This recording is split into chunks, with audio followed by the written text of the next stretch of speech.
Radhe Radhe everyone. So today we will discuss about the rules for changing the tense.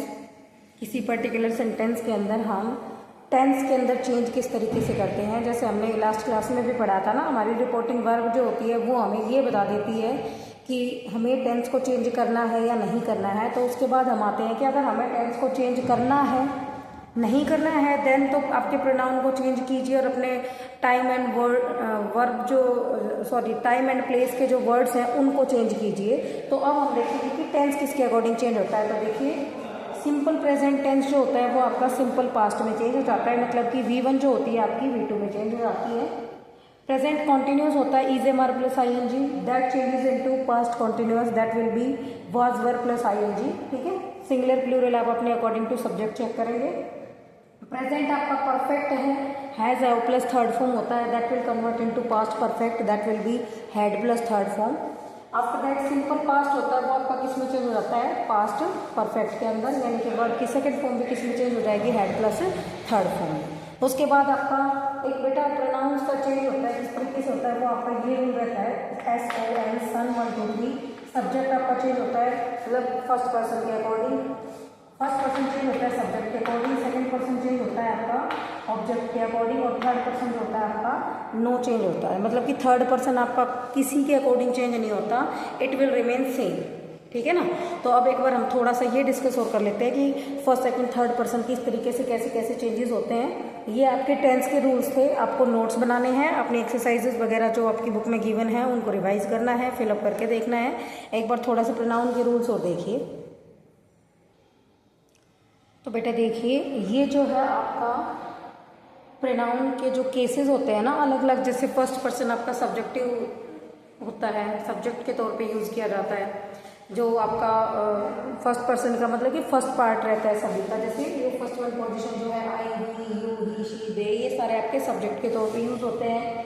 जो बीच में आपके आते हैं पॉजेसिव केस होते हैं, क्योंकि ये कभी भी अकेले नहीं आते। My house, your pen, my book, इस तरीके से इनके साथ में नाउन अटैच रहता है। आफ्टर दैट ऑब्जेक्टिव केस होता है आपका, जो ऑब्जेक्ट के तौर पे यूज़ होते हैं, जैसे मी और हिम, अस वगैरह हो गए, ये आपको फर्स्ट पोजीशन पे नहीं मिला, सब्जेक्ट के तौर पे नहीं मिलेंगे, एज ऑब्जेक्ट यूज़ होते हैं। आफ्टर दैट आपका रिफ्लेक्सिव प्रोनाउन हो जाता है, जिसमें आप सेल्फ या सेल्फ अकॉर्डिंग टू सिंगुलर और प्लूरल आप यूज़ करते हैं, तो आप इसको अपना नोट कर सकते हैं। So these were the rules for the change of pronoun. अब आपको सिर्फ ये देखना है कि आपको अपने क्वेश्चन के अंदर सब्जेक्ट के अकॉर्डिंग चीज़ें चेंज करनी है, ऑब्जेक्ट के अकॉर्डिंग चेंज करनी है। अब ये हमें कहाँ से पता चला, हमें ये पता चल गया कि फर्स्ट पर्सन जो होता है ना, फर्स्ट पर्सन ये किसके अकॉर्डिंग चेंज होता है, आपका सब्जेक्ट के अकॉर्डिंग चेंज होता है। सेकंड पर्सन आपका ऑब्जेक्ट के अकॉर्डिंग चेंज होता है, और थर्ड पर्सन आपका किसके अकॉर्डिंग चेंज होता है, किसी के भी नहीं, मतलब नो चेंज होता है। मतलब आपको कहीं भी सेंटेंस में ही शी दे, हिज ये वगैरह मिल जाए, हिम हर देम मिल जाए, तो ये आपके एज इट इज यूज करने होते हैं, आपको किसी के अकॉर्डिंग इनमें कोई चेंजमेंट नहीं करना होता। अब हम देखिए 2-3 एग्जांपल्स के थ्रू थोड़ा सा डिस्कस करेंगे जो रूल हमने पढ़े हैं। हमारा एक पॉइंट और रह गया है बेटा, टाइम एंड जो प्लेस वर्ड्स होते हैं ना, वो कैसे क्या चेंजेस होते हैं वो हम नेक्स्ट क्लास में डिस्कस करेंगे। अभी हम 2-4 एग्जाम्पल इन चीज़ों के अकॉर्डिंग देखते हैं कि भाई कैसे हमारे प्रोनाउन चेंज होते हैं, कैसे हमारी जो रिपोर्टिंग वर्ब है वो हमें क्या कुछ बताती है। तो अब तक हमने जो रूल्स पढ़े हैं ना बेटा, मैं आपको एक बार थोड़ा रिवाइज करवा दूँ। सबसे पहले हमने पढ़ा कि डायरेक्ट वे में और इनडायरेक्ट वे में हम अपने पॉइंट्स को बोल सकते हैं। जब एज इट इज स्पीकर के वर्ड्स को यूज़ किया जाता है, that is the form direct speech, और जब उसको हम थोड़ा सा अकॉर्डिंगली चेंज करते हैं, नेसेसरी चेंजेस के साथ लिखते हैं प्रोनाउन का, टेंस का, इस तरीके से, तो उसको हम बोलते हैं इनडायरेक्ट स्पीच। तो जब डायरेक्ट से इनडायरेक्ट में चेंज करते हैं तो कुछ हमारे टेंस के रूल होते हैं। सिंपल प्रेजेंट सिंपल पास्ट में जाता है, सिंपल पास्ट आपका पास्ट परफेक्ट में चला जाता है, प्रेजेंट कॉन्टिन्यूस पास्ट कॉन्टिन्यूस में जाता है, जो हमने रिसेंट पढ़े थे टेबल के थ्रू। उसके बाद ये कुछ हमारे प्रोनाउन के रूल्स होते हैं। तो 1 से 2 एग्जाम्पल देखिए। तो बेटा एज यू कैन सी मैंने 2 एग्जाम्पल लिखे हैं, बिल्कुल ईजीली समझना। सबसे पहले हमने देखा कि हमारी रिपोर्टिंग वर्ब क्या कहती है कि टेंस चेंज होगा या नहीं होगा। तो देखो दोनों में से है हुआ है, दैट मीन्स दोनों में टेंस चेंज होगा। प्रोनाउन और टाइम प्लेस वर्ड्स जो होते हैं वो डेफिनेटली चेंज होंगे। तो यहाँ पे टाइम प्लेस वर्ड यहाँ तो कुछ है नहीं, यहाँ पे टुमारो है, टुमारो का हो जाएगा द नेक्स्ट डे। ठीक है ना, ये हम कल डिस्कस कर लेंगे, एक बार आप इसको देखिए, द नेक्स्ट डे। उसके बाद यहाँ पे आप क्या वर्ब की सेकेंड फॉर्म यानी कि आपका simple past, that will B change into had plus third form में चेंज हो जाएगा।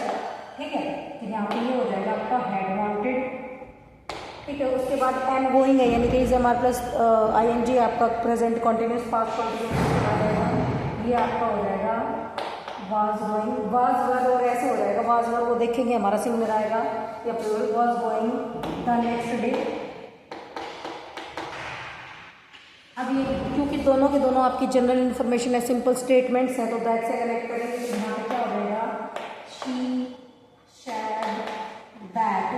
अब ये आपका फर्स्ट पर्सन है, first person according to subject, तो आई की जगह यहाँ पे क्या आ जाएगा she had wanted to see. अब ये जो आपका हर है ये आपका देखिए थर्ड पर्सन है, कौन सा पर्सन है ये आपका थर्ड पर्सन है, और थर्ड पर्सन आपका क्या होता है नो चेंज, तो एज इट इज आ गया आपका। देखिए हमने as it is rules apply किया। उसके बाद यहाँ पे देखिए he said that connector, again I according to subject, क्योंकि ये आपका क्या है फर्स्ट पर्सन है और ये आपका सब्जेक्ट है, दोनों के दोनों। तो यहाँ पे आपका क्या आ जाएगा दैट ही।